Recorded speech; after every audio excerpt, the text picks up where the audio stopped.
السلام علیکم ورحمۃ اللہ تعالی وبرکاتہ نحمده ونصلی علی رسوله الکریم اما بعد فاعوذ باللہ من الشیطان الرجیم بسم اللہ الرحمن الرحیم سیجعل لهم الرحمن عدا صدق اللہ العظیم درود پاک پڑھیں اللہم صلی علی سیدنا مولانا محمد معدن الجود والکرم وعلی بارک وسلم صلاۃ و سلام علیک یا رسول اللہ صلی اللہ تعالی علیہ وآلہ وسلم۔ بس 5 سے 7 منٹ کا ہی بیان ہوگا، اس کے بعد صلاۃ و سلام انشاءاللہ۔ راج کس شہر میں کرتے نہیں تیرے خدام، بات کس نہر سے لیتا نہیں دریا تیرا، یا غوث مزرعے چشت بخارا و عراق و اجمیر، کون سے کشت پہ برسا نہیں جھالا تیرا۔ گردنیں جھک گئے سر بجھ گئے دل ٹوٹ گئے، کشف شاخ آج کہاں یہ تو قدم تھا تیرا، اور سر بھلا کیا کوئی جانے کے ہے کیسا تیرا، اولیاء ملتے ہیں آنکھیں وہ ہے تلوا تیرا، کیا دبے جس پہ حمایت کا ہو پنجہ تیرا، شیر کو خطرے میں لاتا نہیں کتا تیرا۔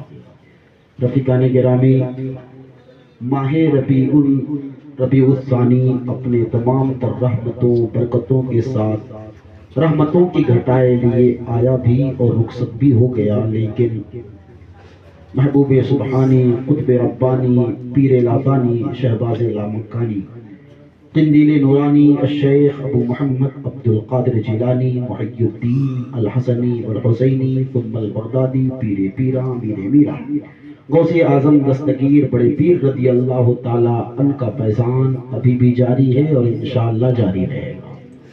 ان کے نام لیوا، ان کے نام کو یاد کرنے والے، ان کے نام پر محفل کا انعقاد کرنے والے، لنگر کا اہتمام کرنے والے کرتے ہیں اور کرتے رہیں گے انشاءاللہ۔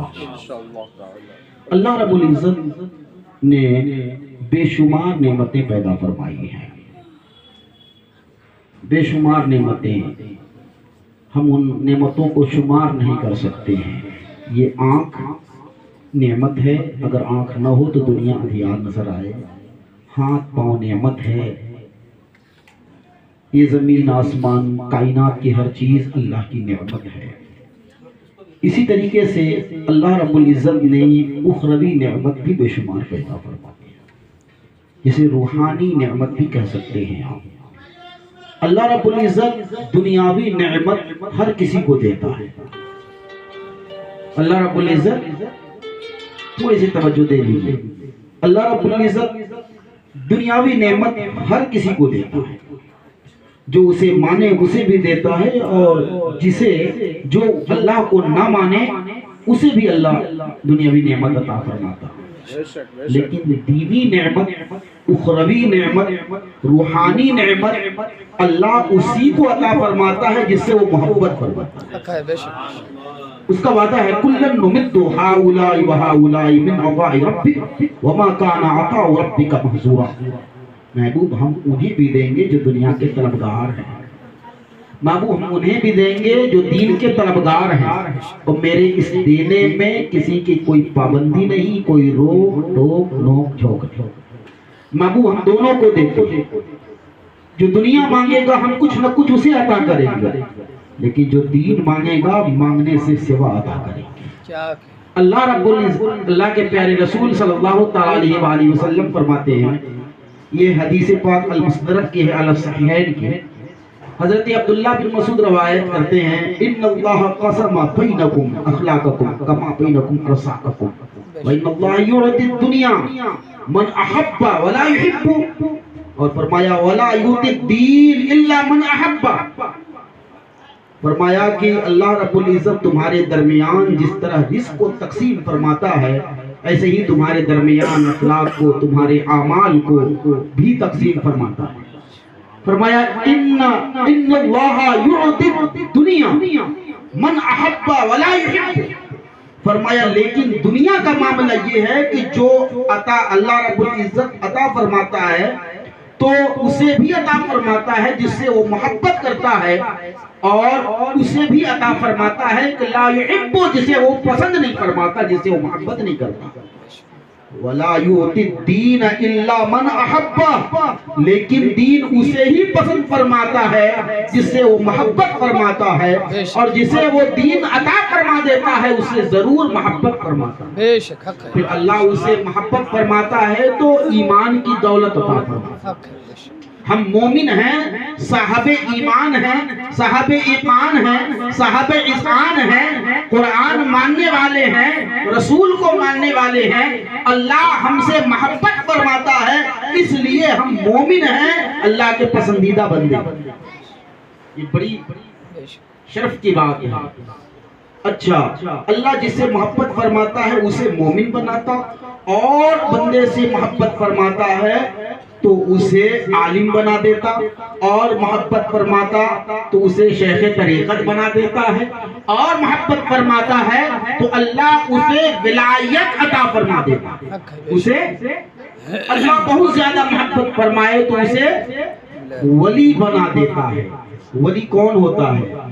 ولی وہ ہے جس کے بارے میں قرب نوافل کی حدیث ہے، کنت لہ سمع و بصر و ید و لسانا، کہ جب بندہ اپنی ذات، اپنی صفات کو اللہ کی ذات، اللہ کی صفات میں مستغرق کر دیتا ہے، اپنے آپ کو مٹا دیتا ہے، فنا کی ذات و صفات حق باری تعالیٰ ہو جاتا ہے، تو پھر اللہ رب العزت خود حدیث قدسی میں فرماتا ہے کہ پھر میں بندے کا ہاتھ بن جاتا ہوں جس سے وہ پکڑتا ہے، بندے کا میں پیر بن جاتا ہوں جس سے وہ چلتا ہے، بندے کی زبان بن جاتا ہوں جس سے وہ کلام کرتا ہے۔ کیا آپ نے نہیں دیکھا غوث اعظم بغداد کی دھرتی میں بیٹھے بچوں کو پڑھا رہے ہیں، سخت سردی کا زمانہ ہے، غوث اعظم کی کیفیت بدلنے لگی، طلباء پریشان ہیں، آخر معاملہ کیا ہے؟ حضرت غوث اعظم نے بےچینی کے عالم میں، اضطراب کے عالم میں اپنے چادر سے، اپنے کمبل سے ہاتھ کو نکالا، یوں ہاتھ آگے بڑھایا۔ طلباء کہتے ہیں کہ جب غوث اعظم اندر سے اپنے ہاتھ کو نکالے تو ہاتھ بالکل، ہاتھ میں کوئی تری نہیں تھی، پانی نہیں تھا، لیکن تھوڑی دیر کے بعد جب آپ کمبل میں ہاتھ کو ڈالے تو آپ کے ہاتھ سے پانی ٹپک رہے تھے، آپ کی انگلیوں کے پورے سے پانی ٹپک رہے تھے۔ ہم پریشان رہے، حیران رہے کہ آخر یہ ماجرا کیا ہے؟ ابھی پانی نہیں تھا، آگے ہاتھ بڑھائے اور ہاتھ میں تری کیسے ہے، پانی کیسے ٹپک رہا ہے؟ بس ہم اس وقت کو لکھ لیے، اس دن کو لکھ لیے، تاریخ کو لکھ لیے۔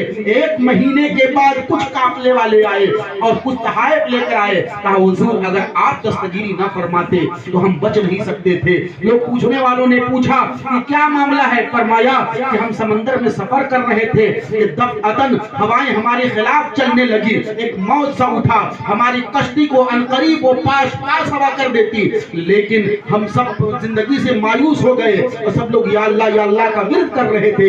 اس نہیں میں غوث اعظم رضی اللہ عنہ کا فلاں مرید بیٹھا تھا، اس نے کہا خدا تک ابھی نہیں پہنچے ہو، میرے شیخ تک پہنچو، اور سب دل جمعی کے ساتھ متوجہ ہو بغداد شریف کی طرف اور سب کہو یا غوث ادرکنا، یا عبد القادر ادرکنا، اغثنا کہو، انشاءاللہ تمہاری دستگیر ہو جائے گی۔ سب نے یہی کہا، اور آنن فان میں نے کیا دیکھا کہ ایک ہاتھ غیب سے نمودار ہوا، کشتی کے دنبالے کو پکڑ کر تیزی کے ساتھ ساحل پر کھینچ لے آیا، اور ہم اس طرح اچھل کر کے اپنی کشتی سے باہر ساحل پر سلامتی کے ساتھ۔ سبحان اللہ، ماشاءاللہ، بہت جب اللہ فرماتا ہے کہ بندہ اپنی ذات، اپنی صفات کو ہم میں دبا دیتا ہے اور فنا فی ذات و صفات حق باری تعالیٰ ہو جاتا ہے، ہم بندے کے ہاتھ بن جاتے ہیں جس سے وہ پکڑتا ہے، بندے کی میں آنکھ بن جاتا ہوں جس سے وہ دیکھتا ہے، بندے کی زبان بن جاتا ہوں جس سے وہ کلام کرتا ہے،